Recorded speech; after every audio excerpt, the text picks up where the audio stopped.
இன்னைக்கு நெல்லிக்காய் நம்ம இதில் இவ்வளோ வெயிலையும் பாரு, வெளியே நெல்லிக்காய் செடியில் எப்படி நெல்லிக்காய் வைக்குதுன்னு பார்க்கலாம். போய் படிச்சுட்டு வரேன்.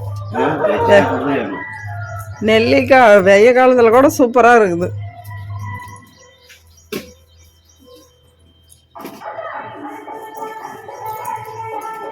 இந்த அப்படியே நீங்களே பிடிச்சி காட்டுங்க.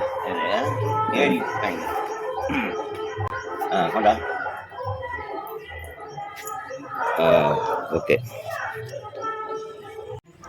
இங்கே பாருங்க செடியில் எப்படி கொத்து கொத்தா நெல்லிக்காய் இருக்குன்ட்டு. இந்த நெல்லிக்காய் என்னென்னா, இந்த செடியில் இருக்கிற நெல்லிக்காய் அவ்வளோ டேஸ்ட்டாக இருக்கும். எங்கள் ஸ்கூல் டீச்சர்ஸ் கூட கேட்டாங்க, இந்த நெல்லிக்காய் அவ்வளோ சூப்பராக இருக்குது அப்படின்னு சொல்லிட்டு. அந்த மாதிரி பாருங்கள் எப்படி கொத்து கொத்தாக இருக்குன்ட்டு. அதே மாதிரி நல்ல டேஸ்ட்டாகவும் இருக்கும். இதில் வந்து நம்ம நெல்லிக்காய் சாதம் செய்யலாம், நெல்லிக்காய் ஊறுகாய் செய்யலாம். ஆனால் எல்லாமே நல்லா செம்மையாக டேஸ்ட்டாக இருக்கும். பாருங்கள் எப்படி இருக்குது பாருங்கள் கொத்து கொத்தா.